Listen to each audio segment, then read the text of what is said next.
Today, on call-out, a late-night mission turns strange for Penticton and Nelson's search and rescue when the surviving witness is cuffed on an outstanding arrest warrant. Can you tell me what your friend was wearing when you went in? And later, Canadian Forces SAR Techs in training brave their first parachute jump on Canadian soil. Basically, we're trying to get them down the path where they can jump anywhere in Canada.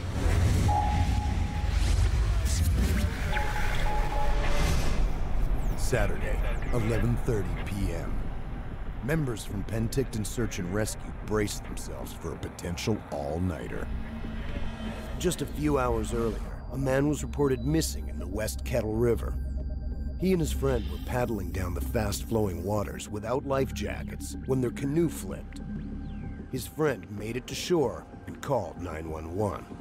Yeah, that's where the second team is starting. The team has traveled 2 hours to reach the site and cannot afford to waste another minute. They head straight to the spot where the canoe reportedly flipped. Follow the tip out. What do you see? At first glance, the river looks very calm, a Class 1 river, something that you would find a group of people tubing down. However, as the search progresses, the true nature of the river's dangers will be revealed. Walking along the path, they find a message left by the subject's friend, directing him to safety should he make it out of the river. Down by the water, they spot the canoe. The canoe has managed to pile itself into a log jam. We then decided that we wanted to search further downriver. As late as it was since the time of the incident, we were still hoping to find him alive. Believing that the missing subject may simply be lost in the dark, the team drives along the river, flooding the valley with searchlights. But not far downstream, a disheartening discovery. That is a huge gradient drop. That just says bad day for a swim. Anything going in there will be held underwater and pummeled by the raging waters. At that point, we realized that we were probably not looking for a live subject anymore. We were probably going to be looking for a deceased person. It's simply too dark and too dangerous to justify searching the river. As the sun begins to rise, they return to base, exhausted but still determined. We're all going to head home for about 4 hours of shut-eye. Nelson Search and Rescue has been requested to assist us in our ongoing river search. 5 hours later, Nelson SAR is en route, but they won't be joined by Penticton SAR, who have been tasked with another call-out. Penticton Search and Rescue had been called away to a major landslide, so I was unable to get any information from them. I had to re-interview the subject. Black pants, he had a leather belt, and white running shoes. But to do so, Chris has to visit the local jail, where the surviving canoeist is under arrest after escaping the raging river. I don't need to know the circumstances of what they were doing or how they were doing it. What I need to know is the point last seen. I need to know what equipment they had on. They had a PFD, no PFD, every article of clothing that that person may have had on. All of this information is going to help us locate the subject. Did you see where the canoe went? Yeah, I just went down the river, it was upside down. There was one thing that was a bit puzzling.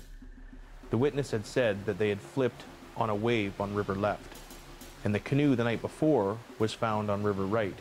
For the canoe to travel from river left to river right, it had to cross current laterally. This doesn't happen naturally. But when you interview subjects, how they remember it may not always be how it happened. We have to look at this logically and move forward with the evidence we have. Having gathered all the relevant information, specially trained swift water technicians from the Nelson and South Columbia SAR teams head to the West Kettle River. So it's quite a canyon these guys swam through here. There's only a couple of catchment spots that I can see. It'll take a few hours to access this stuff. Probably have to swim across the river, probably put a boat in.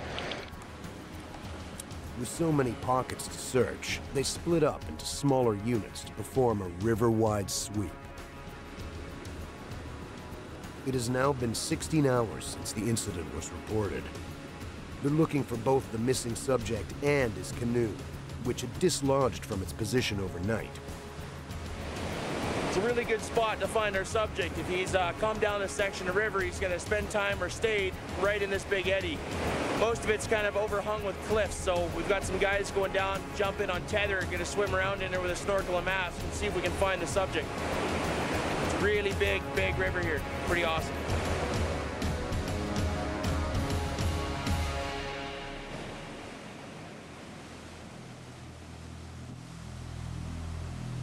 If there is a body in a river, it will usually end up in an eddy, a calm spot formed behind obstructions that are protected from the current's pull.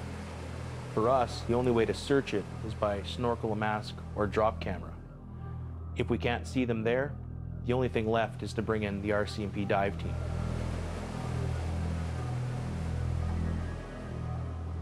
Using an Avalanche probe, you can feel the difference between rock, wood, sand, and you will know when you found the subject. What are we doing now? We're doing a systematic tether search of this log jam, Chris. You guys found anything yet? No, we haven't. All right, man, get at her.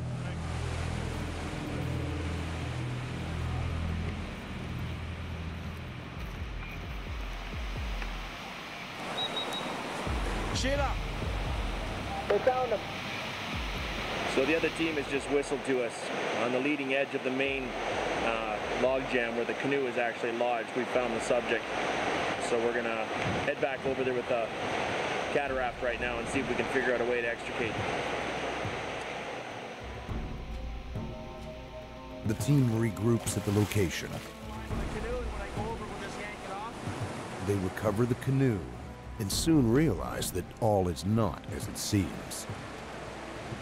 We found almost all items reported to us. Items from their lunch, clothing the subject had, almost everything but the subject himself.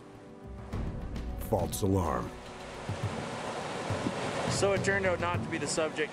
They've moved some logs to try to extricate and realized it was a white shirt, which is probably the subject's shirt, and some other debris that really fooled them, basically. Downstream, the river becomes flatter and wider. Chris decides to proceed on rafts. We're just running down the river right now in a cataract, stopping at every log jam and every eddy and having a good eyeball. This river goes a long ways from here, very straight, not a whole lot of catchments. The log jams will start getting less and less now that we're away from a lot of the gradient drops, so probably not going to find them, but we're pretty hopeful. The team travels 32 kilometers downstream before reluctantly calling it a day. Short of getting divers into that canyon, which just isn't going to happen, it's too deep, too dangerous. I think we've done all we can do. He's not there, or he's down someplace, but we can't get him. 2 weeks later, a couple of teenagers tubing in the West Kettle River get the shock of their lives when they come across a deceased male. The body is pinned under a heavy log, about 34 kilometers downstream from where the incident occurred. Apparently the subject has been found about 2 kilometers downstream from our last search area where we took out the boats. So we're responding right now back to the area, get him recovered this afternoon. Along with the Nelson and Penticton members, also present are Grand Forks Search and Rescue, the RCMP, and the coroner.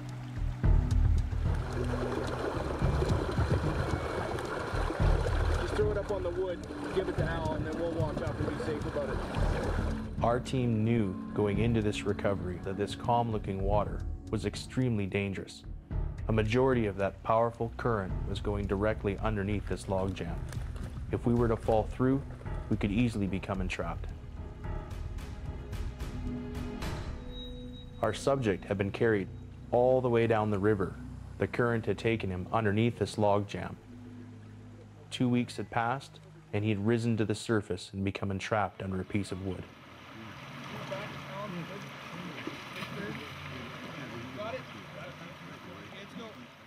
The The subject is later identified by the coroner as the missing canoeist. Cause of death? Blunt force trauma to the head. Though this is consistent with traveling down a river of such magnitude, foul play has not been ruled out. But for search and rescue volunteers, only one thing matters. The subject has been found.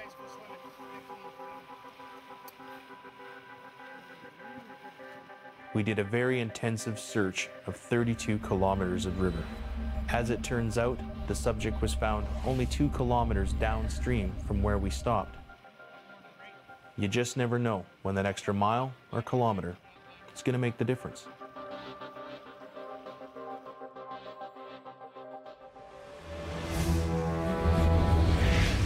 Now, Canadian Forces SAR Tech rookies learn to leap to the rescue. It's a pretty frightening experience the first time. So.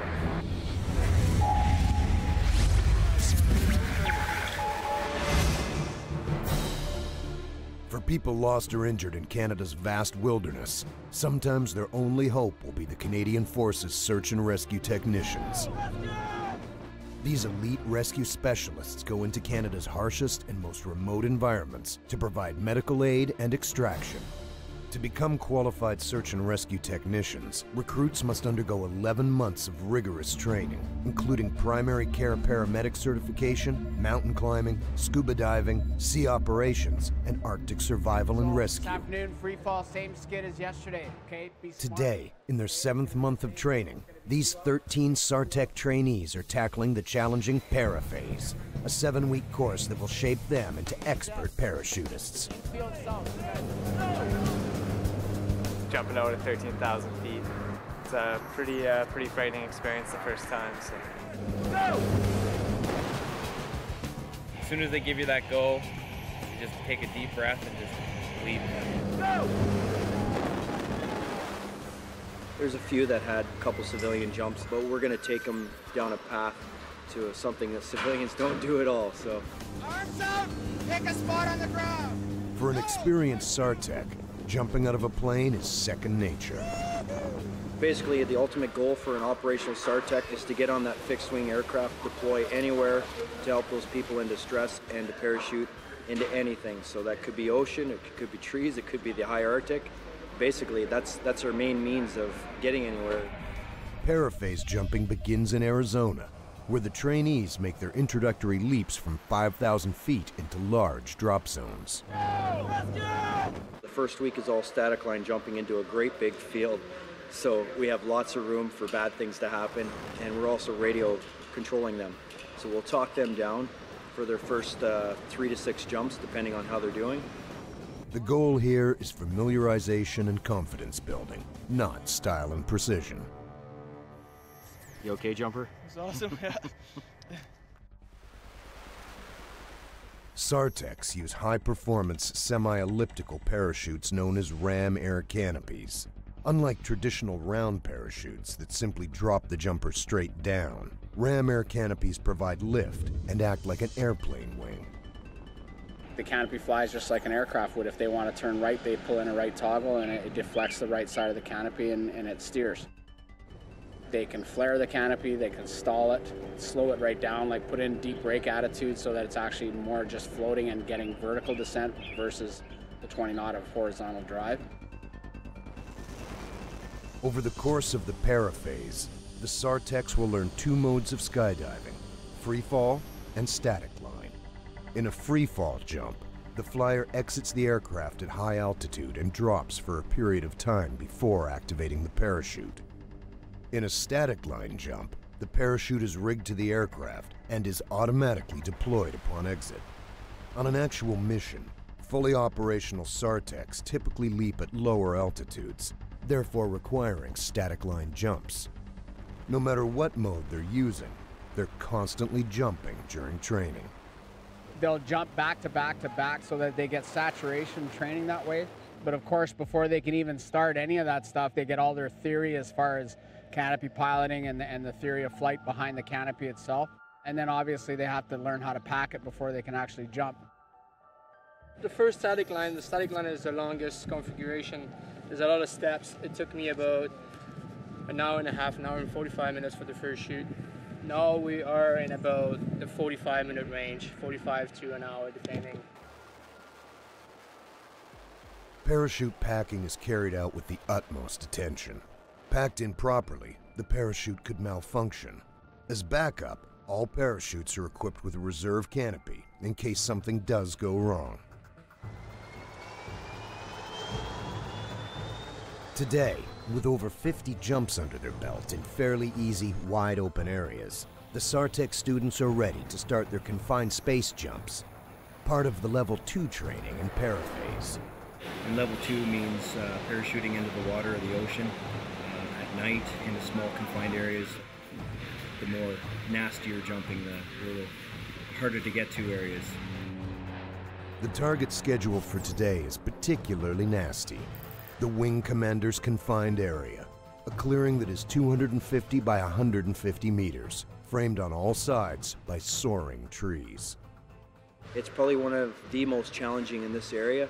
It's not the size, it's the trees that are in there. The trees there are up to 100 meters high, which makes it very deceiving for a parachuter to look down and try and judge distance and depth and stuff like that.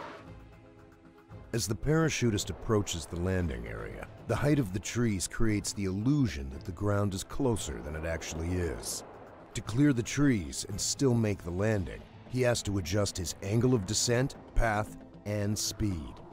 One of my friends, he landed in these trees. His canopy didn't hang up, and you could see how far he fell. He spent the next couple weeks in Vancouver General Hospital, getting his back put together again. To complicate matters, confined areas like this one often create unpredictable air currents. Landings are preferably executed into the wind, but SAR Techs are often forced to alter their approach and adapt to the restricted size and shape of the landing zone. A sudden drop in wind speed can cause a SAR Tech to overshoot the target area and crash right into a wall of trees. We can see an opening right here, so what happens is the air is spilling in here in a nice open area, but when the air drops down or the wind decreases, you'll see the flags will change, and this turns into like a toilet bowl where the winds are unpredictable and they can have downdrafts. And then if you hit that downdraft, it can collapse your canopy and you'll actually hit the ground pretty good. So it's a pretty serious confined area. Yeah, he's waving. SAR Techs will jump in a team of 2. Usually the low guy will spiral down like this guy is, and that's just to make sure we don't congest the final approach into a confined area. If a guy is stacked together with the other guy too closely, it'll cause problems. Get that nice separation in. See, this guy's coming down pretty aggressively, getting some sachets in. And now he's on a downwind leg. He's looking for an area to land right now, judging the winds. He's noticing he's high right now. You'll probably see him do a couple left and right turns, and he'll stay right on the edge of the barrier. You never want to go back beyond the barrier, just in case the winds pick up, and he'll actually be blown into the trees that way. So now he's on final. He's letting his canopy fly. If there's any turbulent wind, you want to make sure you're not pulling any slips. So that's what he's doing is ideal. There he's flaring it out, and it's a great landing. So the second guy's coming in now, and that was a really good stack. You see those guys landed well together. The trainees swoop down, one after the other. They all successfully land inside the target area, though not without a few hiccups. And anytime he should be turning final. And he's really close to the trees. And he's over him now. For Corporal Guittard, a little too close for comfort. Scare yourself? A little bit. Yeah, that's good. It's became faster than I thought. Life lessons are a wonderful thing. Yeah. Now you have a practical experience to relate to for the next one. They're a real keen group of guys. They're probably one of the only courses that have shown up here with very minimal parachuting experience. They're doing stuff like this now. Guys are jumping into small confined areas and making good landings. Long way from jumping into a big grass field down in Arizona.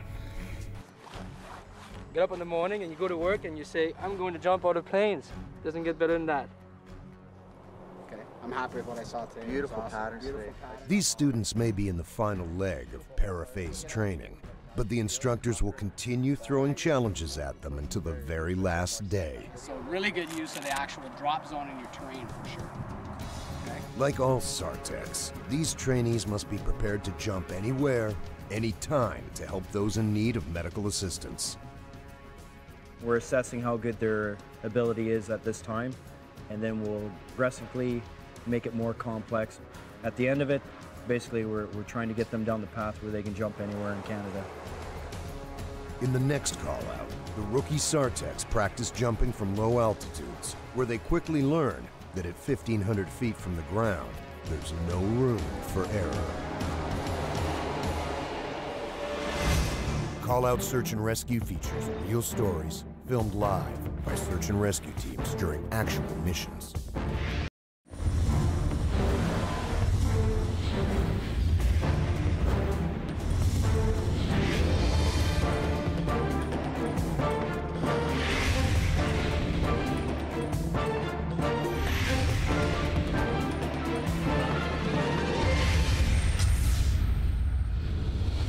Today on Call Out, Kent Harrison's Search and Rescue first respond to a reported SOS, then go on a late-night call-out to locate 4 missing hikers. 3, 2, 1, blast. And later, Canadian SAR Tech rookies complete parachute training with some very challenging jumps. Honestly, the scariest part would be sitting in the plane knowing that you're about to jump out of a, perfectly good aircraft.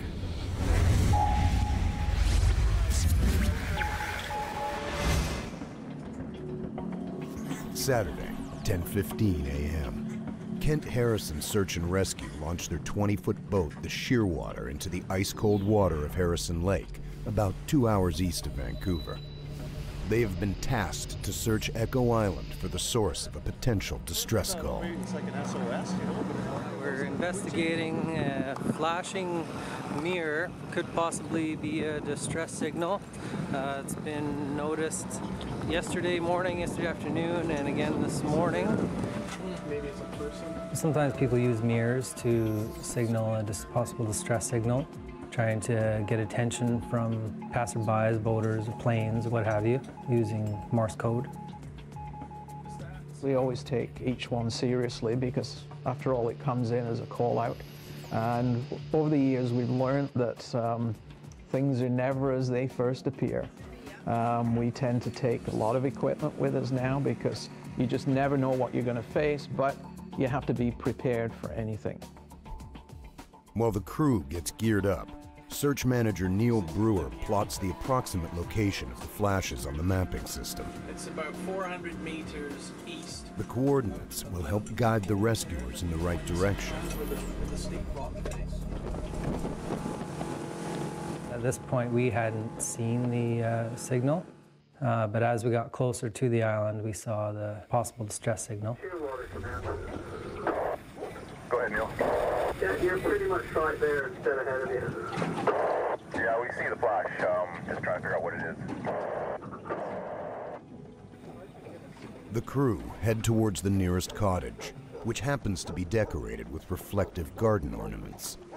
Looks an awful lot like the glitter things this guy has hanging all over the place. There's reports of a reflective flash up there. There's a mirror up there, oh yeah. How did it get there? Somebody put it up there. Okay. As suspected, the source of the flashes turns out to be nothing more than a mirror dangling from a tree and reflecting sunlight. You get called out, you get the adrenaline pumping, you get out to the boat launch or to wherever it may be, and then it turns out it's nothing. You have to just turn around and go home, and then you have that adrenaline crash. And you're sort of, like, why did we waste our time even coming? But you have to respond. We still felt that it was the right thing to do to respond and make sure this, in fact, wasn't somebody with an emergency situation. Search and rescue teams are no strangers to false alarms. They're simply part of the job. Last seen 1,800 hours of the hang glider launch ramp now. I'd say approximately 10% are what we call stand downs. We may get stood down as we're leaving the base. Sometimes we get stood down en route. Sometimes we get stood down once we've got on scene and realize that in fact the situation has resolved itself. Conversely, what seems like a minor incident can evolve into a complicated and sometimes tragic mission. Still one person missing. Roger that. What's the aim? So the place we're going to do this. Through experience, we've found out that what may initially come in as a very simple situation can really go sideways on you very, very quickly. We have one code word. Subject code 4, confirm. Whether it's a matter of life and death, or simply a case of lending a helping hand, search and rescue volunteers are always ready and willing. Sunday, 7:48 p.m. Kent Harrison search and rescue members converge outside the Chehalis River hatchery, a 30-minute drive from their base in Agassiz, British Columbia. They've been requested by the RCMP to locate 4 subjects lost in the woods. Roommates Chloe Zhang and Kate Zhao, along with 2 other friends, got lost when they decided to follow the creek behind the hatchery into the woods, hoping to catch a glimpse of salmon spawning in the wild. It's a nice day, and they're going for an afternoon stroll, thinking that they'll come back right away. Despite a very weak cell phone signal, they were able to get through to 911. Luckily, when they made the 911 call, their phone was able to give a GPS coordinate, which we used for our searching. With the coordinates charted on the map, search managers are able to determine the subject's location within an error margin of roughly 100 meters. One interesting thing that hit me in is that they followed a trail that had flagging tape on it. We don't know what color the flagging tape was at this point. That was The team decides to head directly to the GPS located site, even though it means cutting straight through a very dense underbrush. It's not the easiest route, but it is the quickest. Not a friendly hike. Lots of bushwhacking, logs to climb over or under, for that matter. Carrying radios with built-in GPS locators, the ground search team is tracked in real time by managers inside the command vehicle. Through the GPS mics, we can guide them towards the location of the subject's GPS coordinate. Heavy underbrush over. At this very moment, about 1 kilometer away, the subjects are literally shaking in their boots. We don't have any food or water, and we even forgot our coat in vehicle. It was getting cold. It was really freezing there. But being cold was the least of their concerns. At first we were talking and even making some jokes because we think we are going to be rescued very soon. After an hour, I was worrying that there might be some dangerous animals in the woods. Bears or cougars. I heard some stories about what happened in the woods. Fortunately, they didn't have to outrun cougars in their high-heeled boots. Search and rescue was near. 3, 2, 1, blast. The search team used their whistles, and we did a coordinated whistle blast from command. And then they would wait for a minute so that they can hear if there's any voices. We did get a response during one of our whistle blasts, and so we know then that we were very close to our subjects. Here you are. Hi, hi. What are you doing? What are you doing out here? Oh yeah, we'll get you something warm here. Then we'll get you out. We were in a really desperate situation and didn't even know where we were. No. Thank goodness for cell phones, eh? Yeah. Oh, they were so nice. I was deeply touched because they have blankets and they give them to us. Thank you so much for all this work. It's the best blanket I ever had. Because the 4 subjects are inappropriately dressed for a trek through the thick brush, the team decides to lead them out the long way, back along the trail the way they had come. But even this proved to be difficult. I was wearing boots, and there were those big rocks along the beach, and I just can't do it on my boots, so I just took them off and walked with bare feet. Nearly an hour later, they make it out of the woods. You guys are the best. Thanks. Thank you very much. Oh, you're most welcome. I think we dragged them out from home to save us. I think they were enjoying their family times. I was very grateful for them. I think Nick's going to go and show them where they went. So I suggest people to research the area you're going. And I mean, no high heels. That's my advice.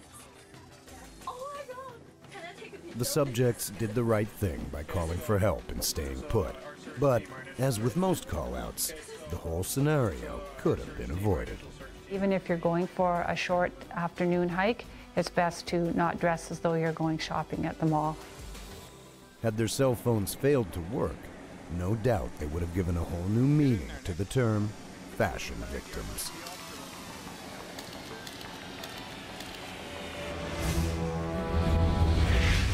Now, Canadian SAR Tech rookies complete parachute training and brace for real rescue action. They get the idea what it's like in the event that they have to actually go into a crash in bad weather, which is typically when these guys do have to go out for missions, say.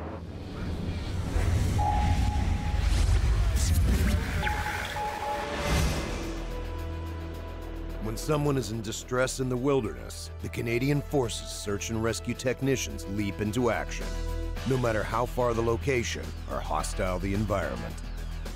Their preferred mode of transportation? The parachute.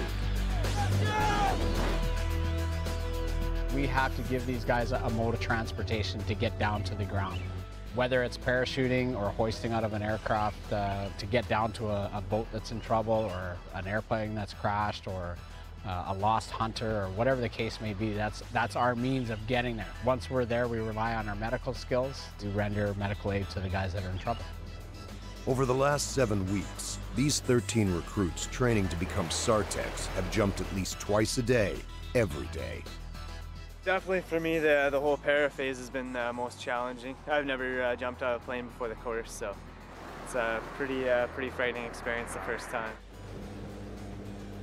11th jump, I had a parachute malfunction and it was scary. Honestly, the scariest part would be sitting in the plane knowing that you're about to jump out of a, perfectly good aircraft.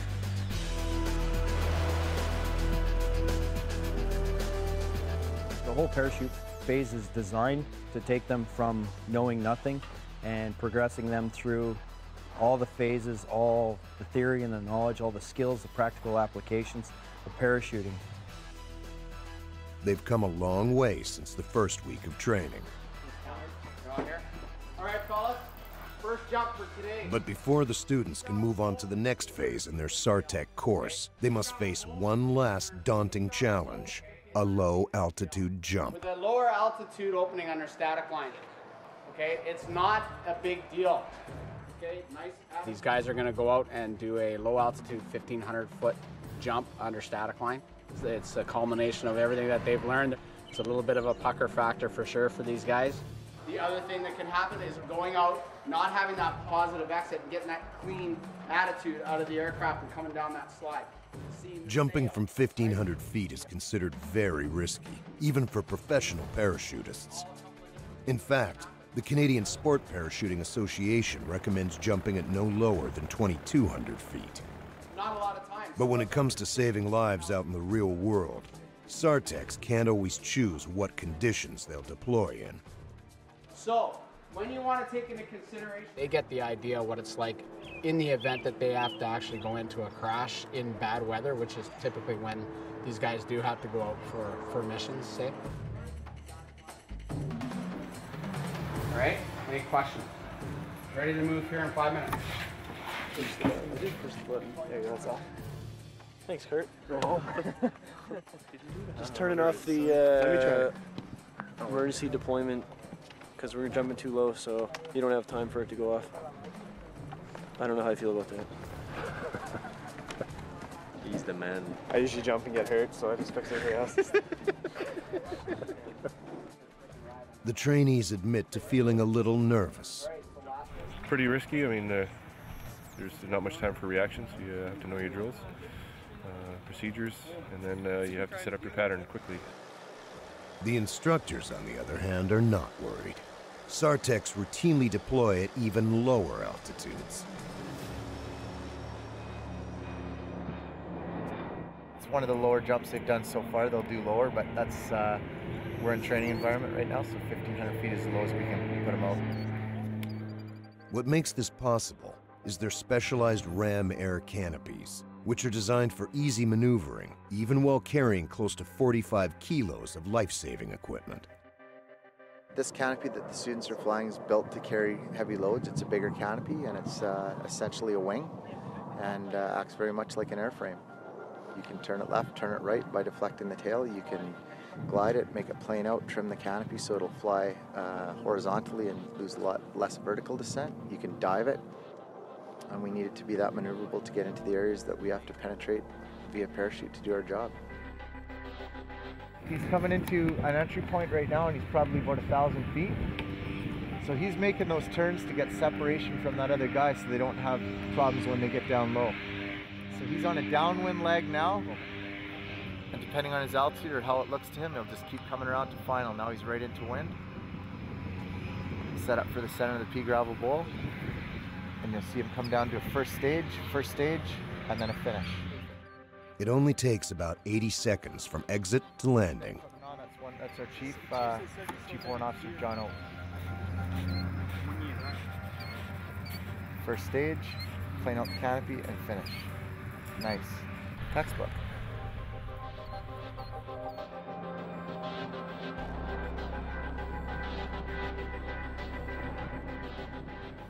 Yeah, by the time you get out and you do all your safety checks on your parachute, you're already sitting at 1,000 feet. So it's pretty quick, so you're coming on final for your landing already. What they do, they visualize what's called sail. So the canopy's jumping out of the pack tray and it actually sails forward. And if they're looking for that sail, they'll see the riser groups in front of them. So as soon as they see the riser group, it's a matter of grabbing those riser groups, keeping them separated. That prevents a lot of the twists that you'll see people in the air twisted up and they have to kick out. So this guy did a picture perfect, or what's called a textbook. Once he's seen the sail up on the risers, hold it, the canopy develops, and he's able to carry on with his post-deployment procedures. Corporal Swanson is not so lucky. His lines are twisted, and he must spin around several times to straighten them out so that the canopy will function properly.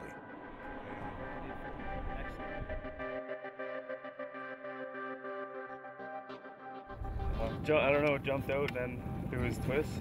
Yeah. My parachute. I knew what was wrong with it. It took a while to sort out, so didn't know if I was going to make it to the drop zone or not, but it all worked out pretty good. With military precision, all 13 rookies successfully complete their 1,500-foot jump.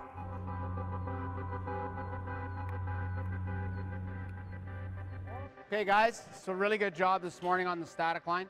This afternoon, free fall, same skid as yesterday, okay? Be smart, okay? It's gonna be the same thing. It's gonna be two out on one stick. Back at base, the SAR Techs get briefed on their final jump of the paraphase. After this, they'll move on to the mountain operations phase in Jasper, Alberta. So we're gonna get probably up to around 12,500. They're calling the ceiling somewhere between 12,000 and 13,000 feet. SAR Techs don't typically carry out free-fall jumps in a real-world rescue. But after 7 weeks of hard work, the students deserve a little fun. This in here, okay? Not here, not Argus over in here. What you're basically looking for is a feature on the ground to track away from each other. So let's do that, okay? $5,000, everybody stops what they're doing. 4,500, turn and burn, dump at 35. Questions? All right, so get ready to move. There's a time and a place to be militant, and then there's time to kind of relax and just take a step back and just, you know, training environment, put them in a relaxed setting and get them, you know, being comfortable under canopy. Brimming with confidence, the students eagerly anticipate the thrill of free-falling 7,000 feet. Get to have some fun now. Get a free fall in, get a reward from the boss. And it's pretty fun, yeah. Everybody's excited about it.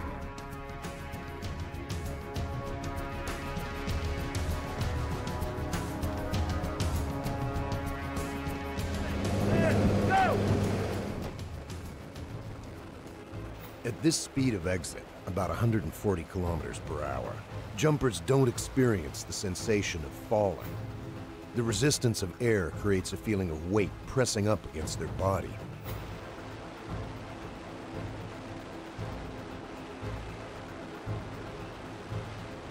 It's crazy. You can even feel the drops, like in the clouds. Oh, it's crazy. It's fun.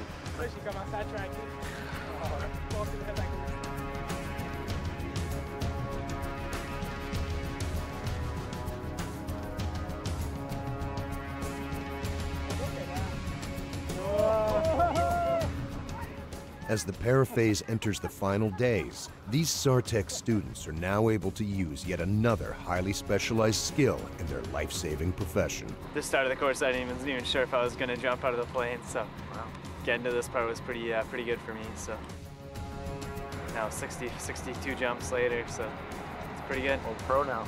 No, I wouldn't say that. Still not landing on the X, but I'm getting there. These students will all face the ultimate challenge of going pro, when in the final operational phase, their life-saving skills will be tested for certification as Canadian Forces Search and Rescue Technicians. Call-Out Search and Rescue features real stories filmed live by search and rescue teams during actual missions.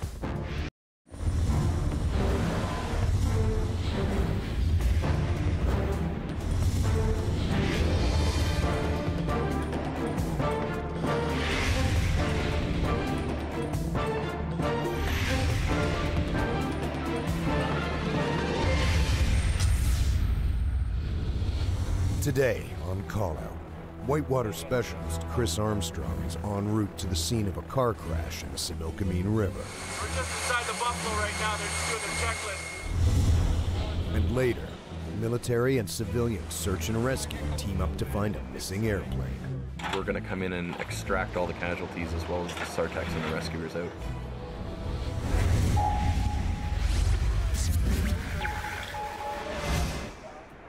Saturday, 6:11 p.m.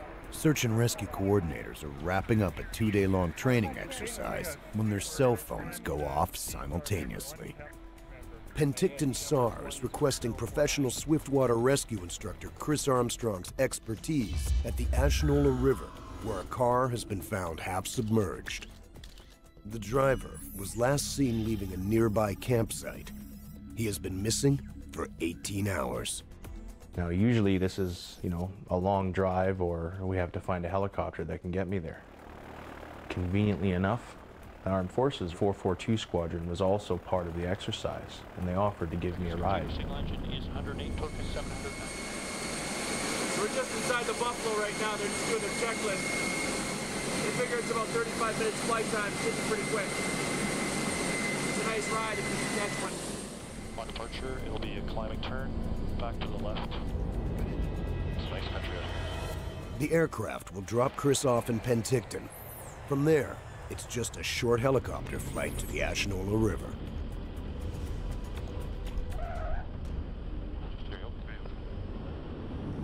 So I'm in Penticton now.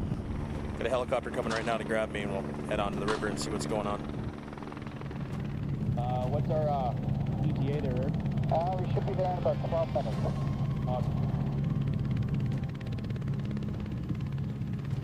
Must be up here. Yeah, there we go. It's underwater. vehicle at the river, midstream. I think the work's cut out. I know the Ashinola River well. I grew up there. For 3 weeks every year, this river's in full flood. We were right in the middle of it. This was going to be serious business. Search and rescue teams from Penticton, Oliver Asuyas, and Karamias are already on scene. So you can see behind me there's a, looks like a Honda or some kind of small domestic vehicle that's in a very traditional position. The current's pushed it around, facing upstream. Engine's heavy, pushes it down, the water pushes down on the hood. We know the windshield's out because the water's coming through the open doors. So there's a good chance even a seatbelted victim in there who could be deceased is going to get flushed. The helicopter that brought Chris to the river has completed its mission and heads back to base. It takes off with 3 members from Penticton Search and Rescue on board, including team leader Hamish Reedy, who will look for the subject on the way back. We had the hope that he was still alive, as with any search. We flew the river, hoping to find him on a high point of land, somewhere either side of the river, possibly walking down the road, and we just really had that hope that he was still alive. Meanwhile, Chris is working on a strategy to access the car. Priority number 1, make sure the subject is or isn't in the vehicle. There's no point putting people at risk searching downstream if the subject's still in the car. First thing you want to do is get a line attached to the vehicle. I use a reach tool. It's a small grappling hook on the end of a rope. You can throw it out, hook a part of the car, and secure a line to it. The idea is to take one of our members, put them on tether, and have them ride the rope out using the current to take them to the vehicle. Colleen Avon, a certified swiftwater technician, receives pointers from Chris before entering the river. We didn't want to be swimming. It was deadly below where the car was. To a swimmer, you might survive, you might not. And that's not really an option. We aren't there to die. A rope is hooked up to Colleen's PFD. In the event she loses grip, Chris will simply steer her to shore. If that fails, swiftwater technicians stationed downriver will deploy throw bags. I'm still very new to swiftwater rescue. It's very new and was very intimidating. First time I slid down the rope, I ended up in a V below the car, so the rope was going back upstream. It just sort of pushed me under and held me there briefly. There's actually a little pocket of air, even when it looks like you're totally submerged in a river like that. There's a little pocket of air just under your chin. And so I wasn't too panicky. I was just trying to make sure that this was the time to let go. Unable to go any further, Colleen decides to let go and is swung to the river's edge on her safety line. While she clambers back up on shore, Chris tightens the rope system.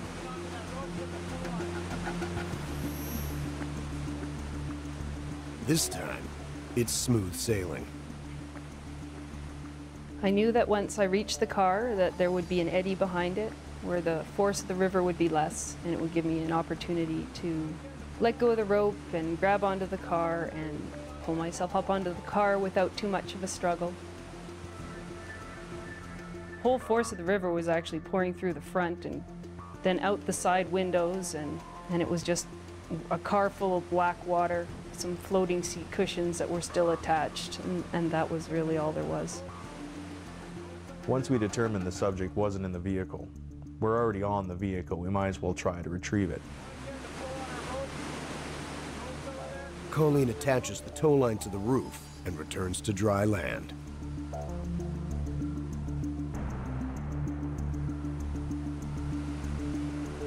The teams stand back as the tow truck attempts to pull the car out of the water.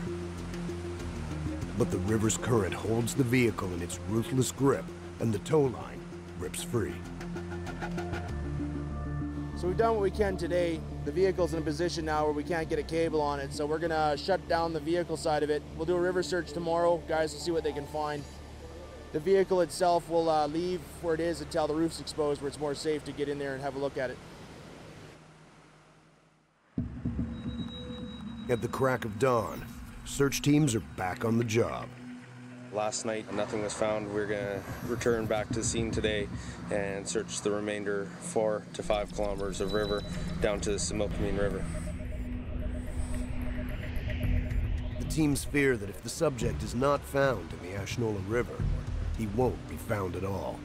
If he had reached the Similkameen River, it's such a large laminar flow and it has no eddies on the sides. It basically would have carried him right through to the United States.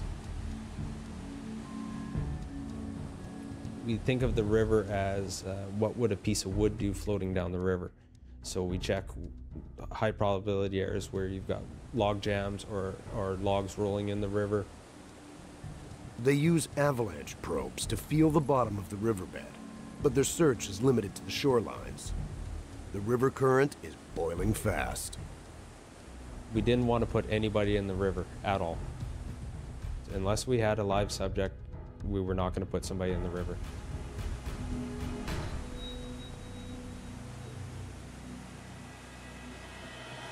By the end of the day, we covered 6.5 kilometers of river right to Similkameen. We covered all the delta areas. We found no trace of our subject. It was decided that we would wait till the river volume lowered and we would go back in to search the river again at a later date. Nobody gave up. Family, RCMP, search and rescue. Every time someone was in that area, they had a look. 2 months later, a breakthrough. An RCMP helicopter performing a routine flight in the area has spotted a body on the edge of the Ashnola River. It's more than 7 kilometers downstream from where the car went in. We were hoping it was our missing subject, but it's not the first time that the body we're recovering is not the subject that was missing. The coroner will later confirm that it is, in fact, the missing driver. Our greatest joy is to find someone alive and rescue them. Sometimes we have to settle with just finding them, but in the end, at least we can bring them home to their families.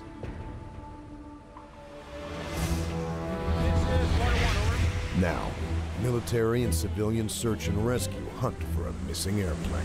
The piece of water that they've chosen is quite dangerous, and I'll probably stop them before they get too involved. Friday, 4:30 p.m. On the outskirts of Nakusp, BC, 2 people witness a small aircraft flying dangerously low, trailing smoke, and about to crash. They immediately call the RCMP. Search and rescue teams converge on the site to prepare for a full-scale operation. Go, guys. This is an exercise. In this day-long simulation, various ground SAR teams, the RCMP, Canadian Forces SAR Techs, and Casera will work together to locate the missing airplane and its 3 occupants. SARX is coordinated like an actual mission using many resources. What you will see here are the inner workings of a major search and rescue effort. SAR veterans will act as evaluators and observers, shadowing the players and assessing their every move. Friday, 7:30 p.m. The teams are prepping their 24-hour packs. I don't have a water with me. Okay. I want to make sure that they have everything that they need to do their job when they're in the field. Their job as volunteer SAR members may require them to spend up to 24 hours outside in the elements. They have to be prepared. Some people get creative. So if you've got a crappy, rainy situation, you light that. You build your fire on top of it, and it just goes. So we get a hiking pole, and then we use it as a tent pole on my tarp, and then I can use it for a tracking pole when I'm doing tracking, following foot length and stride. With their packs fully inspected, the players are sent home for the night. SARX won't officially start until the next morning. Saturday, 6 a.m. The players receive their assignments from Incident Command. The SAR managers in this exercise are also players and include a head SAR manager, planning chief, logistics chief, and communications chief, among others. This is the flight path. We've sent out a team just now with a handheld ELT locator and see if they can pinpoint the crash site. In Canada, every aircraft has to be equipped with an emergency locator transmitter, or ELT, that emits a radio signal, which helps to pinpoint the plane's location should it crash. Fortunately, the signal isn't strong enough to give us any more than a wind indication on here, so we're still a ways away from it. Based on the witnesses' accounts, SAR managers believe the plane crashed somewhere along the Canoes River. They divide the search area into 5 grids, 2 of which are on the other side of the river. So the Swiftwater and the rope team are going to go together. They're going to drive up this road, the Hot Springs Road, to a place where it gets really close to the creek. And here they're going to rig up a high line so they can get people across to the other side of the creek. We're going to be the Swiftwater team, so it sounds like we're going to be assisting the rope team to put a line across the river so that we can continue further into the bush. At 8 a.m., the players are on the move as planned. Now assemble our team, and the time is... Throughout the exercise, leadership skills are also evaluated. One of the things that I'm looking for is them briefing in what we call a SMEAC format. SMEAC standing for situation, mission, execution, administration, and communication. Looking at the terrain. Ground SAR teams are tasked to search the 3 areas, which have easy access north of the Canoes River. Make sure that we're sweeping in both directions. Spacing's looking good. Keep up. The team is supposed to be evenly spaced to perform a basic grid search of the area. Just follow the tree line. Right now, the evaluator has his eye on the team leader. My concern is that he's actually getting ahead of his team. It's hard to supervise when you're ahead of them because you don't know what's going on behind. So he should be back behind and sort of wandering between his members, sort of making sure that they're okay and making sure that they're keeping their spaces and things like that. A SAR team is only as strong as its weakest link.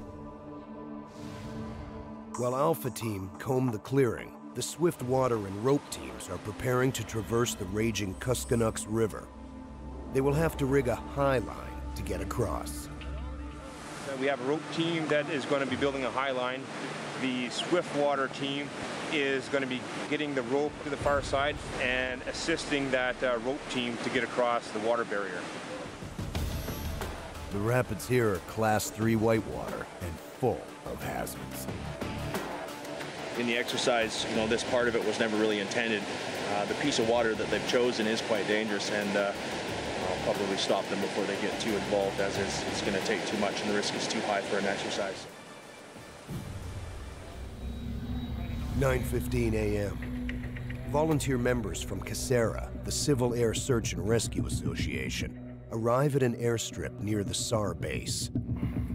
They are quickly briefed and sent out to do an aerial sweep. Their main task, locating the source of the weak ELT signal that SAR crews had picked up just hours before. As soon as CASERA clears the runway, a Cormorant helicopter from Canadian Forces Search and Rescue Squadron 442, based at CFB Comox, arrives on scene. On board are specially trained SAR Techs, who are here to assist the ground teams as they would in a real-life situation. We're going to come in and extract all the casualties as well as the SAR Techs and the rescuers out. The SAR Techs are not being evaluated in the exercise, so they get first peek at the simulated crash site. And now, the bad news. The Incident Command has tasked their search teams to the wrong areas. They are nowhere near the crash site. In their planning, they're making it a lot more complicated than they need to be. They're going in geographically a direction that's taking them off of track as to where the actual crash site is. And they're taking all their resources and they're pouring them into this one area. And at a certain point in time, we're going to provide this inject that'll redirect everything back where it needs to be. An inject is usually new information that will adjust the search focus and put the exercise back on track. At 12 p.m., Incident Command receives the inject from their eyes in the sky. As it turns out, we're looking in completely the wrong area.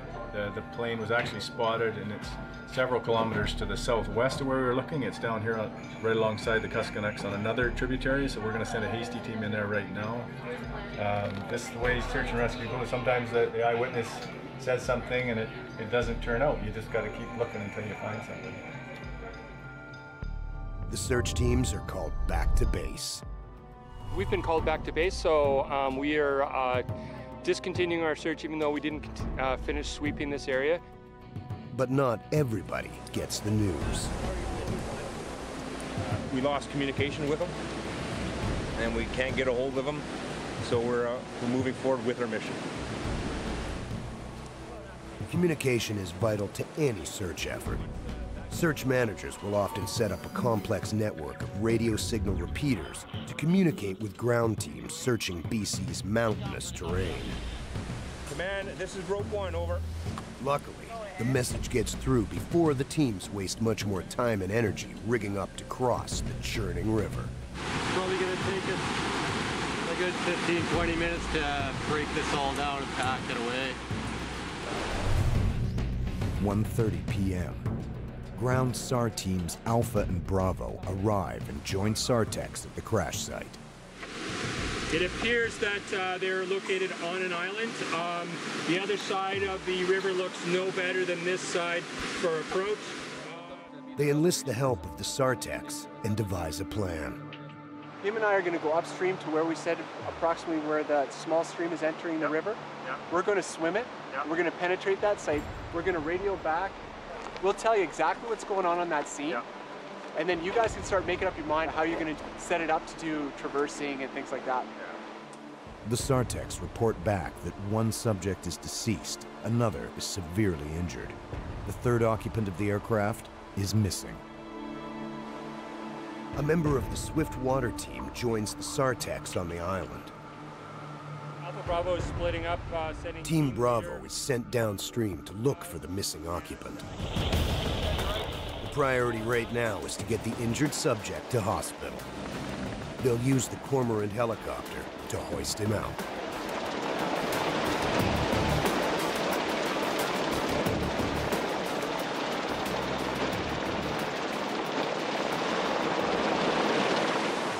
Far side, this is water 1, over. With the injured subject evacuated, the Swift Water team will assist Alpha team to extract the deceased subject off of the island. 3 p.m. 1 kilometer downstream of the crash site, Team Bravo has located the missing subject. He is deceased, and a recovery is underway. We got two things going on at once here. We got the rigging team right here, preparing to retrieve someone from just below the bridge. We look upstream, we can see the Swiftwater team doing containment for the rescue off the island where the actual crash was. Containment in swift water refers to the practice of placing members with rope throw bags downstream of the operation as a kind of safety net to catch anyone who may be swept away during the mission. 6 p.m. 12 hours after the exercise began, with all 3 subjects accounted for, SAR-X comes to a close. In reality, a search for a downed aircraft can go on for several days, even weeks, and sometimes without success. What was it like? That was great. SAR-X has allowed these volunteers to further hone their skills in readiness for a real mission. Call Out Search and Rescue features real stories filmed live by search and rescue teams during actual missions.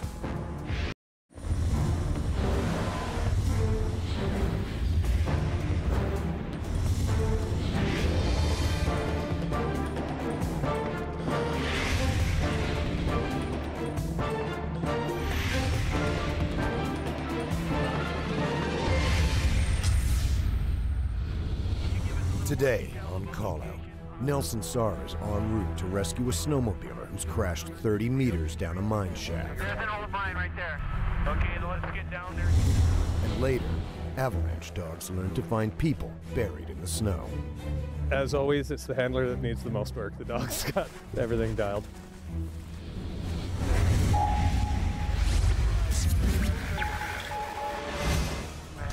Have you been briefed on what we got got going on? Down the guy in a hole. Yeah, guy in a big peephole.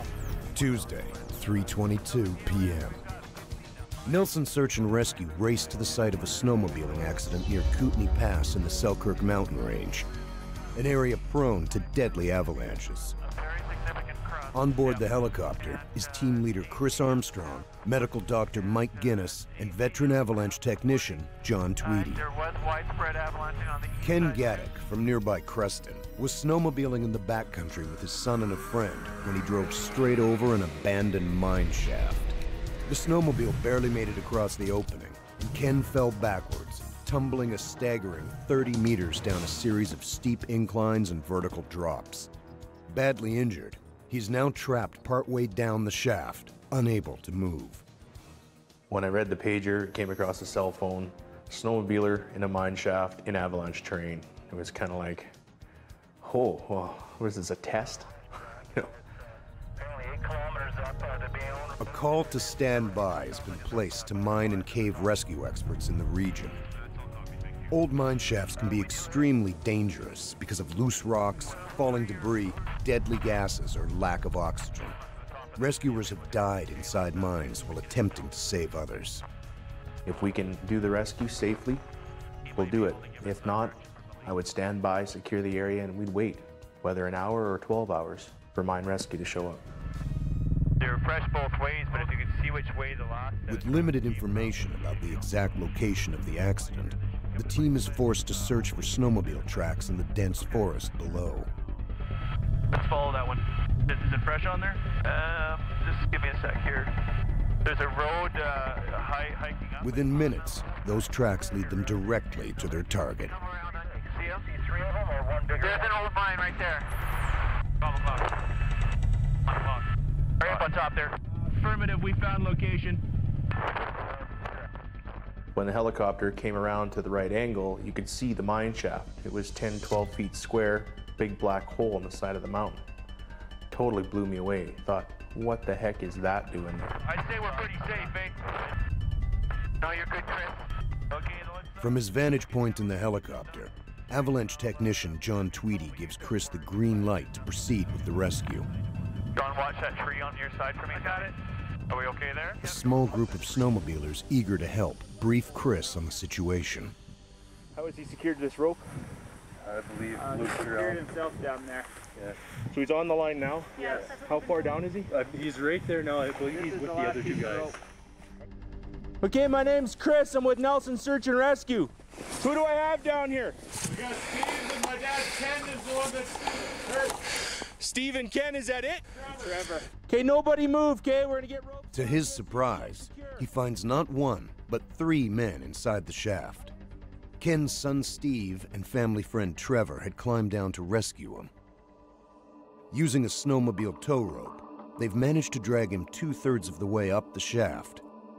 All 3 men are now waiting at the bottom of the first vertical drop, about 7 meters from the surface. Just hang on, we're gonna get this set up a lot safer and get an attendant down there to help you guys out, okay? Seeing those guys down in the hole told me 2 very important things.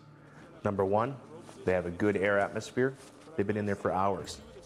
Number 2, they're on a stable platform. They're in a place where they're not going to be able to fall down further. You guys, what's the situation with Ken down there, guys? Dr. Mike Guinness assesses Ken's condition as best he can, given the distance. Been conscious the whole time? Miraculously, the subject appears to have broken only an arm and a foot. Okay, helmet coming down, watch for rocks. Chris lowers Trevor's helmet down to ensure that everyone is protected against falling rocks and heavy snow. The SAR truck there yet? It's at the pass. As dusk approaches, search and rescue members, including rope technicians from Nelson, Caslow, Rossland, and Creston, arrive on snowmobiles provided by local snowmobiling clubs. We're pretty much set up here. We just got to dig a bit of a trench and get things going. We got lots of good people up here, so this should go pretty smooth. Belay ready? With the haul system in place, the rope team lowers attendant Randy Law down the steep slope to the first ledge, where the 3 men are huddled. On the ramp, a little more slack. The two uninjured subjects use flashlights to illuminate the scene as Randy checks Ken for head and spinal injuries. When we arrive on scene with a subject, we really want to assess their state of mind. Are they alert? Are they panicked at all? So Ken was very alert and was able to communicate fine. He was anxious to get out. Ken is strapped into a screamer suit, a harness specifically designed for short hauls. The screamer suit is hooked to Randy's line, allowing Ken to dangle under him while he uses his feet to scale the rock wall. What becomes more challenging is on the slopes, because at that point the subject often is on the ground still, and you physically have to pick the person up and drag or skid them along. And then we explained this to Ken at the start, that this is where there would be some discomfort to him. Dr. Mike Guinness attaches splints to Ken's broken arm and foot before securing him into a rescue toboggan. Above ground now, Ken's sons Steve and Trevor join a snowmobile team assigned to tow the injured subject down to the nearest road where an ambulance awaits. I couldn't imagine falling in that hole, pinballing, bouncing off all those rocks, not knowing what was up or down, and landing in the dark, hurt, nobody around. It's quite an event he went through. I was taking one more run up the hill and went between two trees and over a slight rise, and immediately in front of me was the large hole. Ken is thrown backwards into the dark chasm. His snowmobile wedges into a snowbank, teetering precariously over the mouth of the mine shaft. I was very and instantly afraid that the machine was going to follow me down the hole and land on me. But that fear quickly went away as I hit the ground and started rolling backwards into a series of head over heels kind of somersaults. I remember thinking to myself, I'm not going to stop. How far am I going to go? When am I going to stop? After crashing and tumbling down over 30 meters, Ken finally comes to a stop. All of a sudden, I was sitting upright on a little bit of gravel in complete darkness. And it's not that it's dark, it's that there is a complete and total absence of light. You can do whatever you want, squint, hold up your hand, there's just nothing to see. Meanwhile, Steve and Trevor are at the mouth of the mine shaft, fearing the worst. It was scary, not knowing what had happened because you didn't hear anything and how far he actually was down. We didn't think he was that far down. Steve scrambles down to the bottom of the first drop. At that point, he could hear his dad clear enough. A longtime member of the Kokanee Country Snowmobiling Club, Ken knew instantly what had to be done. I said, you have to send Trevor for search and rescue right away, but I did ask Steve to stay in the hole and talk to me so that I wasn't left alone down there. While Trevor makes his way back to town, Ken and Steve sit tight, trying to stay positive. I had a couple of those irrational type fears where I started thinking stupid things about what if the mine shaft collapses or a big rock comes down, and I quite literally just chose to push those out of my mind because there wasn't anything I could do about that anyway. After contacting search and rescue, Trevor joins Steve at the first ledge in the shaft. They tie a flashlight to a backpack and lower it down the tunnel with a rope. Again, it wasn't a straight drop, it was around a couple of corners. I didn't think it was going to get to me, but finally it did. All of a sudden it was within reach and I grabbed it. In severe pain, but determined to climb his way back up the mine shaft, Ken ties the rope around his torso, and Steve and Trevor drag him up towards their position. We were pulling so hard that the rope had no more stretch in it. When he was hanging in the air, you could hear it in his voice that it was hurting a lot. Everything was on the table at that moment. It could have either gone horribly wrong or it could have worked. And as it turned out, obviously it worked. Now huddled together at the first junction and facing a dangerous 7-meter, nearly vertical climb, the three men hear the sweet sound of professional help arriving on scene. It was a relief when we heard the helicopter coming in. It just felt like it was coming to an end. you know, to me the ordeal had been going on for a long time. But cresting the surface of the snow, and about the first face I saw was of my other son, Dan, who looked down and asked me if I was okay, which was wonderful. If it hadn't been for Ken's strong will to survive and the resourcefulness of Steve, Trevor, and their fellow snowmobilers, this call-out would have required many more hours and resources to complete. The rescue itself, once we were there and figured it out, was really quite straightforward. The real challenge was organizing 26 people in the dark on the side of a mountain, getting them 8 kilometers out to the road, and being able to account for every single person and every piece of gear. That's a big job. Now, Avalanche dogs and their handlers race against time to find people buried in the snow. We assessed all these dogs to see if they actually had a good, strong hunting drive. Search!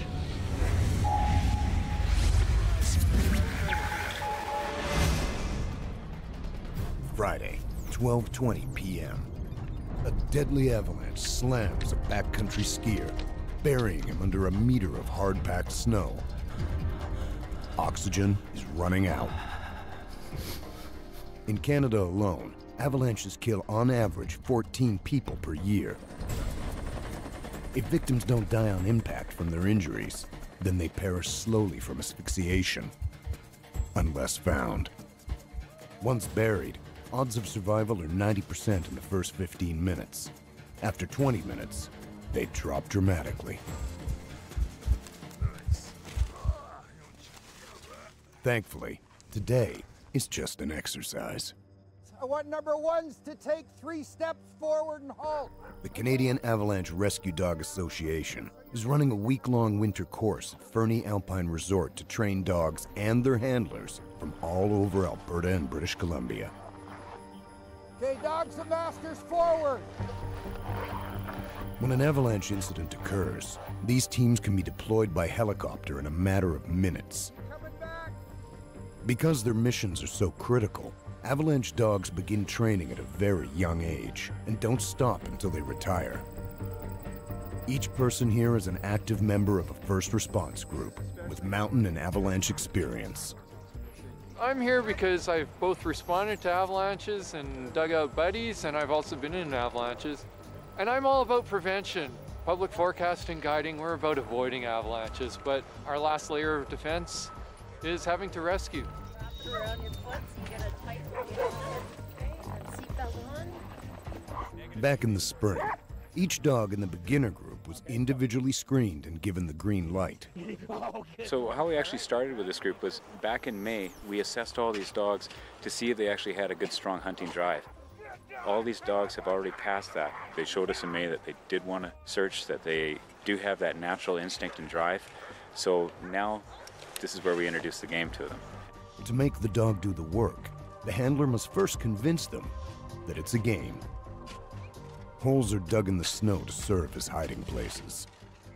Next, the handler runs away, enticing his dog to chase after him. This should be the person he loves the most in the world. This should be his alpha. And he wants to go and find them. He's going to dig him out of the snow, and he's going to get an incredible reward. And that's how we're going to introduce the game of search to the dog.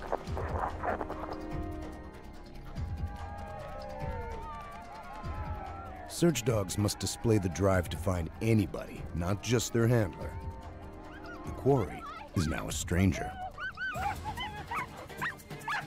Search! The dog is relying on his eyes to find the quarry. But in an avalanche aftermath, often the dump of snow will conceal all traces of visual evidence. Gin him up and then just take him away so he doesn't get the visual. This time, the dog will have to find 2 quarries, both of whom will be completely hidden from view. We're taking it out of sight so it can't see which hole the person went into. This way it's going to have to use its nose this time.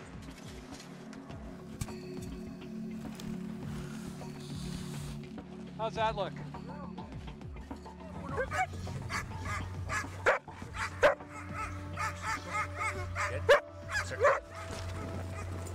At any given moment, our bodies shed millions of dead skin cells which carry our scent.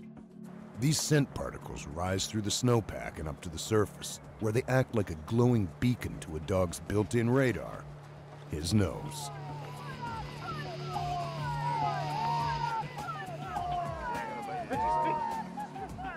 I've been doing the puppy group for over 10 years now, and I think on the first day, this is one of the strongest groups I've ever seen.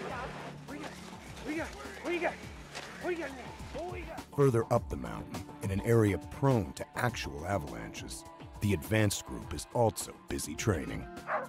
Some are attempting advanced certification for the first time, while others are senior SAR dogs striving for validation renewal, which is required every 12 months.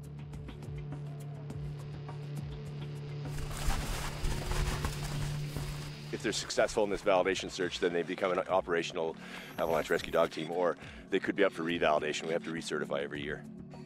To obtain validation, the dog handler teams must show that they can successfully locate all the hidden articles within a set amount of time. So we've got a couple of articles that are buried here there to simulate a deeply buried person. They've been buried overnight, and we're going to track up this site to give it some fresh surface contamination, and then we're going to bury a pack for 20 minutes to simulate a live person that's buried shallow.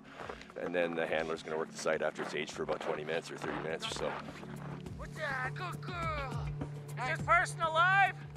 He is alive, yeah. What can he tell me? He was skiing and got caught, and his buddies are behind him. His buddy's behind him, okay. Yeah. We gotta find two more, buddy. Okay, come here.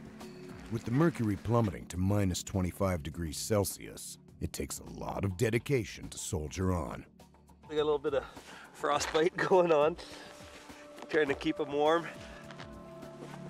You're doing good, buddy. We're doing a scenario where there's been an avalanche, and we've got, like in this case, we have 3 people that got caught in the avalanche. We try to do the worst case scenario. In this case, we basically have the dog handler showing up, and he's in charge. He's the only one, basically. So we're making it kind of a bit more stressful scenario. Both handler and dog are put under the microscope. What do you got here? Good dog. Although there are things you can always work on and parts that I missed, we had a good search. The dog worked well considering the cold temperatures. Good pursuit. As always, it's the handler that needs the most work. The dog's got everything dialed. No, congratulations. Thank you very much. Good work, yeah. And then work on these little points, and okay. It's gonna be good. Yeah. You good boy, hey? Yeah. You good dog. A helicopter arrives to take the advanced group to the top of the mountain to continue with the validation process. What we're doing here is running a scenario and dropping dogs off via the helicopter. So there's an element of stress and everything else involved in this with the machine, but it's also to make it as most realistic as possible. Years of training have taught these dogs to ignore the frigid cold and the chaos around them. This scenario is meant to mimic the real deal. Multiple dog and handler teams working together in a race against the clock.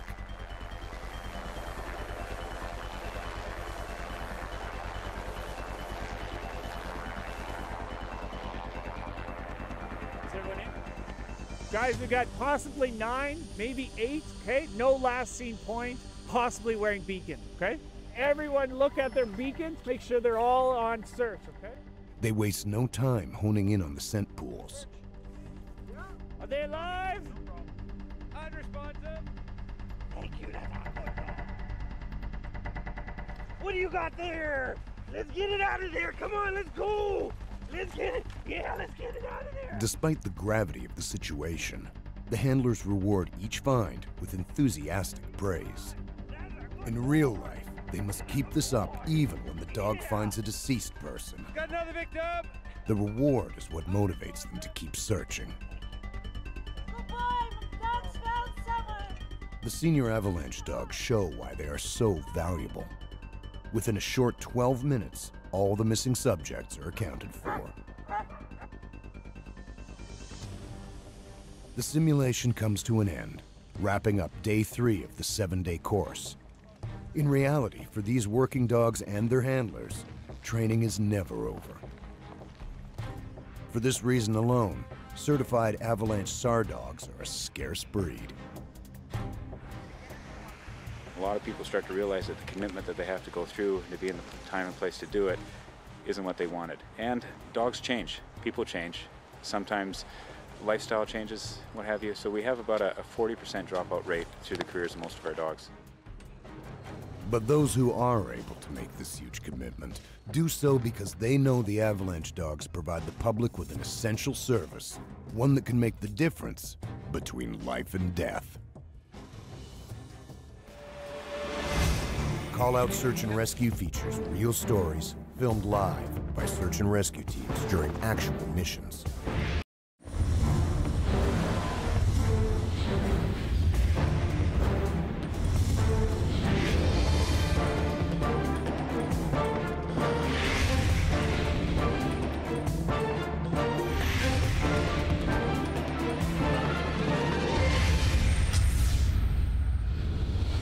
Today on Call Out, Lions Bay SAR and Canadian Forces search and rescue technicians are on a late-night mission. We've got a hiker on a mountain, stranded. And later, Penticton SAR does a whitewater heads rescue in the middle of winter. I'm going to come in on the long line. We're going to pick them up and carry them to shore.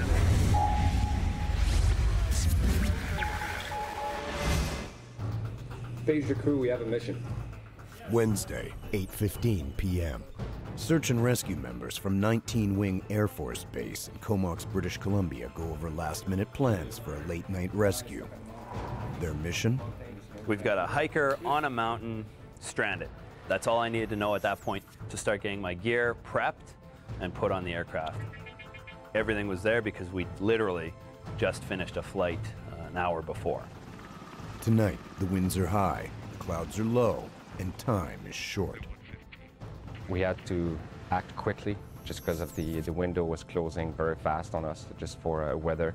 And my biggest concern was the wind. There was high wind, about like 95 to 100 kilometers of wind at 5,000 feet in that vicinity. That vicinity is Brunswick Mountain, just north of Vancouver and about a 40-minute flight from Comox Air Force Base. Hunkered down on that mountain is 27-year-old Adam Braverman, a lone hiker now late into the second day of what should have been a quick overnight trek to Brunswick Cabin. He didn't make it to the cabin, staying in a snow cave instead. Without snowshoes or skis, travel home is nearly impossible in the ever-increasing snow. Adam has set off his emergency distress beacon twice, canceling the first one almost immediately, and then sending another one less than 4 hours later. Lions Bay Search and Rescue were then contacted by the RCMP. It was already 3:15, it's December the 22nd, that's just one day from the shortest day of the year. There's not a lot of light left. So I said, okay, we'll send a team in and try and find out where this fellow is and get him out. Martin deploys a civilian rescue helicopter carrying a Lions Bay SAR mountaineering expert from nearby North Vancouver. Plan A is to quickly fly in, pick up the subject, and get him out. Plan B? If you can't land for whatever reason, throw your pack and the radio out the door to him so he's got something, and then we'll try and deal with the rest of it later on. The team flies north from Deeks Lake up the valley towards Brunswick Mountain, choosing this low-level approach to stay under the ever-increasing clouds. With only a few minutes to go before reaching Adam, there's a problem. The weather was just too bad. The cloud ceiling was too low, it was snowing heavily, it was gusting winds, and we had to call it off. So now we're stuck with having to mobilize the entire ground rescue. 10 SAR members drive on logging roads to get as close as possible to their destination. They unload and prepare to hike in. One 3-member team will work ahead to locate Adam, traveling light and fast, but cautiously, always watching for signs of avalanche danger. The remaining 6 members will bring extra gear in case they all get weathered in. A major storm front with high winds and heavy snow is slated to arrive at dawn. Everybody's got batteries? That storm was going to last 2 to 3 days, and we wouldn't have been able to get to Adam because of the high avalanche hazard. So this was essentially a bit of a race against time. Each team member has a beacon that allows Martin to track their movements up the mountain. They also call in every 20 minutes to report snow and weather conditions. Basically spent a number of hours just zigzagging up through a lot of fresh snow, trying to head up to Hat Pass. And at this point, we knew that Adam was on the far side of Hat Pass. Martin was able to contact Adam by cell phone and advises him to stay put no matter what. He had a stove, he had water, he had a pack, good clothing, and a sleeping mat. Unfortunately, Adam had gotten wet the previous night, and today had only been able to build an emergency shelter, a slit trench, so he was much more exposed to the elements and the oncoming storm. He said he was lying in this slit trench with his gaiters over his face, and the spindrift was blowing underneath and covering him. Martin briefly considers sending another team in from the north, but it is too far and too dangerous in the high-risk avalanche conditions. They're stuck with one way in and one way out. Lions Bay base, this is Lions Bay 99. Then, things change. Lions Bay 8-3, this is base, over. One of the team members reported that he thought he could see an opening in the cloud above. And then later on, he said, I can see some stars.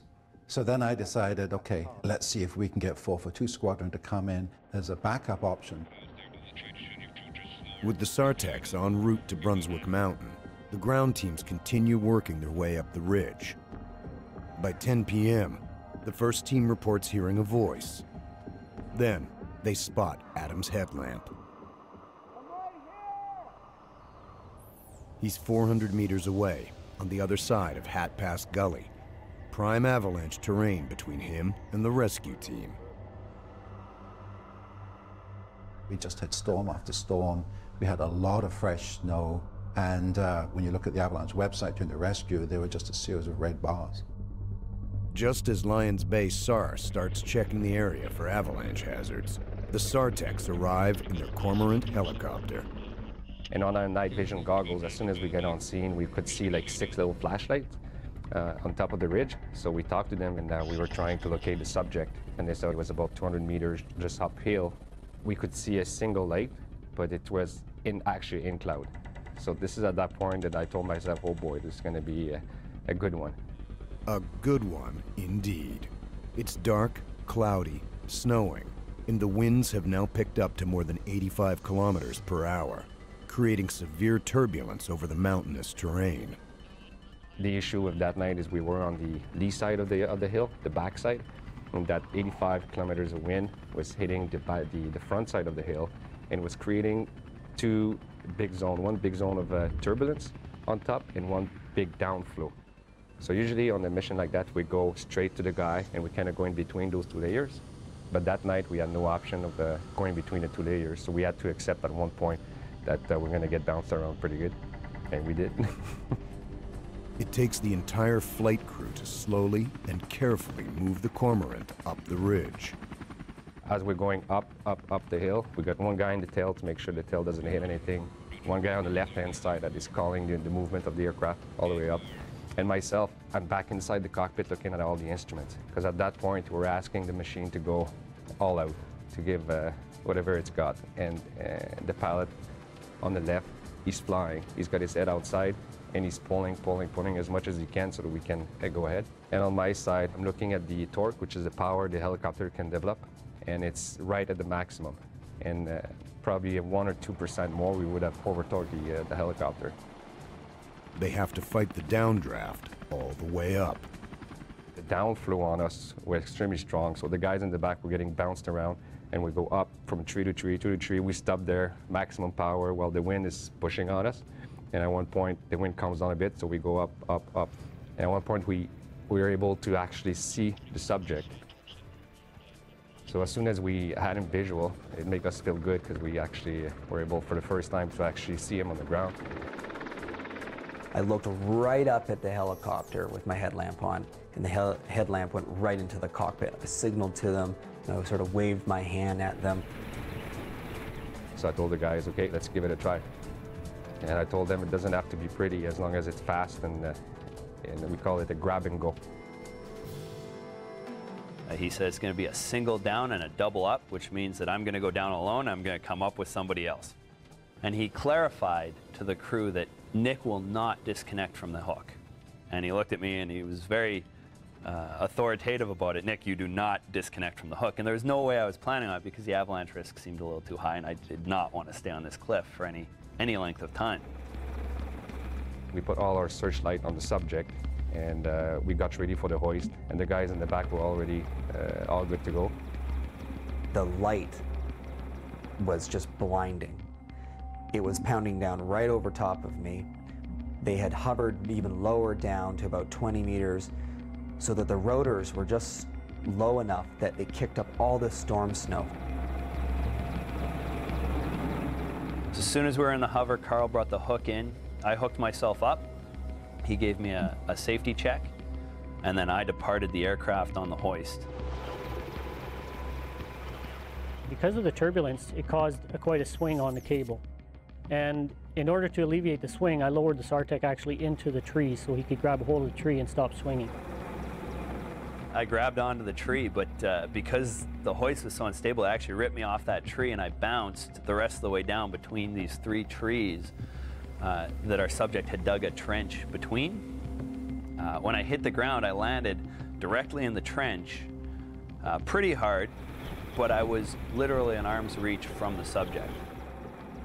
And then suddenly, the SAR Tech's on the ground, and this arm taps me on the shoulder and sort of whips me around.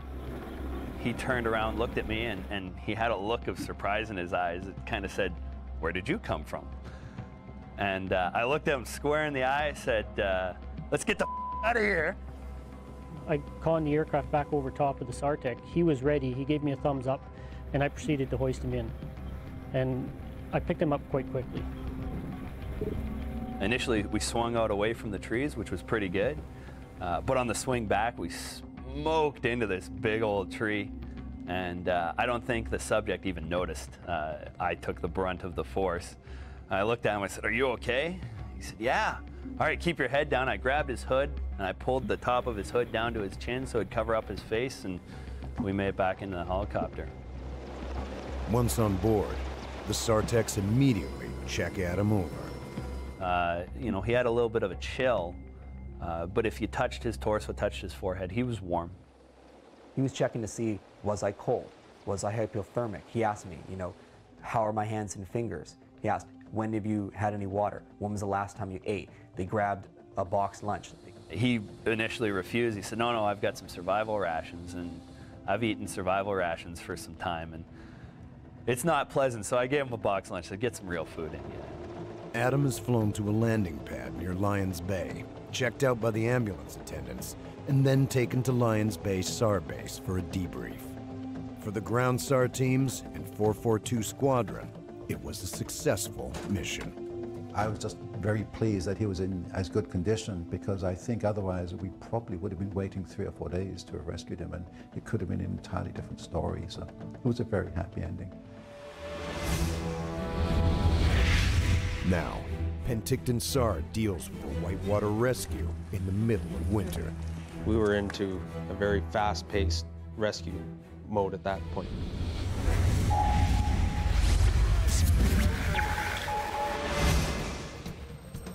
Saturday, 12:21 p.m. Penticton Search and Rescue was gearing up for a swiftwater mission. It's January, the middle of winter, minus 20 degrees Celsius with a wind chill. Freezing cold and getting colder by the minute. It's not the kind of weather one chooses to go for a swim in. But then again, it's not the best weather to put your car into the middle of a river. We've just been called out to help a person off a vehicle that's gone into the Similkameen River about 8 k's south of Princeton. We've got a team of swiftwater techs on board, and we're going to fly into the scene, assess it, and get our subject off his car. Robert Dorr was en route from Penticton to Princeton to visit his children when he spun out of control on black ice and crashed into the Similkameen River. After drifting backwards down the river for almost 400 meters, the vehicle finally hung up on some rocks. As the car began to fill with water, he was able to crawl out one of the windows.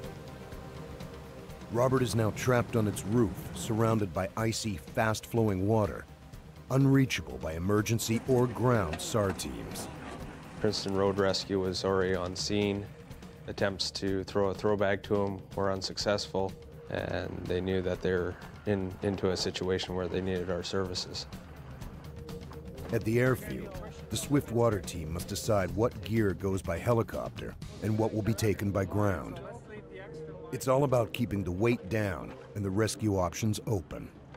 You never know what it could be. It could go from a search to a rescue to a recovery. If the situation does change, we have the resources, the manpower needed to effect that. When we arrived, we could see the subject sitting on the roof of his car. The water was up to the bottom of the windshield. We could see he was secure, but if the car came loose or the subject came off, we had a really big problem. Just downriver, we had a full sheet of ice crossing the river with water flowing underneath. If the subject were to go under there, we would be losing him. We were into a very fast-paced rescue mode at that point.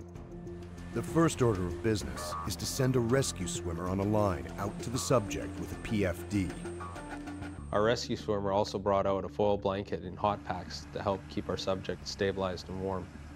The swimmer will hold onto Robert Dorr while the team formulates the safest, most efficient rescue plan. One option is to put Robert into the water and pendulum him to shore. When you put somebody in moving water, it strips the heat from their body 250 times faster than normal air. One of the issues with that is our subject was hypothermic. He hadn't been in the water, so he was already dry. And once they reached shore, there was a 2.5-meter ice wall to contend with, followed by a very slippery embankment up to the road. Another option would have been to use an inflatable rescue raft to float our subject to shore. Unfortunately, we don't have a rescue raft. But what the team does have is a helicopter, long-line HETS equipment, and trained members. They quickly prepare for the mission. I've rigged up to do a HETS rescue where I'm going to come in on the long line. We're going to pick them up and carry them to shore. Every HETS rescue has its own set of challenges, and particularly so in this case. A combined HETS and Swiftwater mission occurring in the middle of winter. In this rescue, you're working against two different things. In the winter, for one, there's no differential in light, so everything has no depth to it. Number two, working on a river, you don't have a fixed point. The water's moving away from you. So the pilot's trying to reference himself all the time. Communication between pilot and rescuer is also a big challenge in a combined HETS Swiftwater mission. In a normal HETS situation, we're able to use radios and hand signals to allow us to interact with the pilot to tell us how high we are off the ground and where we want to go. Unfortunately, in the Swiftwater environment, radios don't work in water, and our hand signals become null and void because we're trying to locate ourselves in a dynamic environment. So we had to use another person to call out my heights as I was being lowered to the river. The pilot's essentially just using me as a fishing lure and watching where I travel in the water. It's all about finding a stable place to land.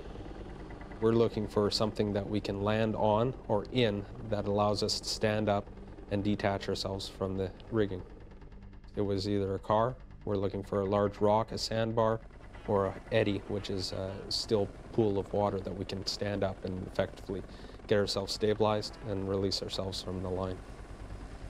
Hamish opts to land alongside the car, but most certainly not behind it. If the car shifts and moves downriver while Hamish is behind it, he could become entrapped or crushed. On our first attempt, the pilot put me down too far away from the car. That put me in the moving water, and I was unable to orient myself to stand up and find a safe place to release. The pilot then picked me up. We flew back upriver 20 feet, and he made a second attempt. This time, Hamish gets a grip on the car. I got myself situated at the car, unhooked from the line, and immediately passed up a helmet and the rescue sling to put on our subject. The helicopter moves away, so there's no rotor wash blowing down on the team. When they're ready, the helicopter pilot must bring the line back to them within easy reach. That's no small task. Most of the time, on land, you're able to move to your line within, you know, a couple of feet, you're able to wander around. Unfortunately, when you're sitting on top of a car and you only have about 6 inches of space, you don't want to reach too far. I'm attached to the subject, so should I fall off the car, our rescue swimmer now has to come and attend to us. But I was a little scared because everybody was on the car and it started shaking, but they told me not to worry. The technician had a good grip on me, and he said, if something happens, if the car rolls, we'll go downstream together.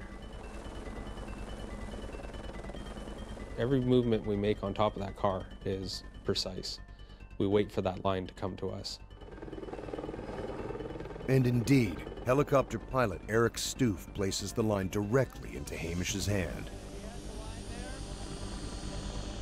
Just as soon as I made the hand signal to pick us up, we were off the roof. Gained our altitude, which was probably about 30 meters above the ground, and flew 100 meters over to the highway where we were set down. 1 minute I was sitting on the car, and then the next minute I'm on the highway. I said, what an eerie feeling. Just floating down, and that point I felt like I was safe. With the rescued subject safely in the hands of BC Ambulance paramedics, the 30 or so volunteer SAR members from Osoyoos, Princeton, and Penticton begin to gather equipment and personnel for the return to their bases. When it comes to search and rescue, we're always looking for ways to do things better. This time, it was, we needed a different resource. We needed that rescue raft. It would have taken the helicopter out of the equation, and it would have been a quicker, easier rescue. Helicopter or raft, it was a very successful rescue, and Robert Dorr got both the ride of his life and a ride that no doubt saved his life. I had forgot to ask the subject if he was afraid of heights when we took off. I said, this is a once-in-a-lifetime opportunity to do a flight like this. Not everybody gets to do this, but it's a bad way of getting here to do it. Call Out Search and Rescue features real stories filmed live by search and rescue teams during actual missions.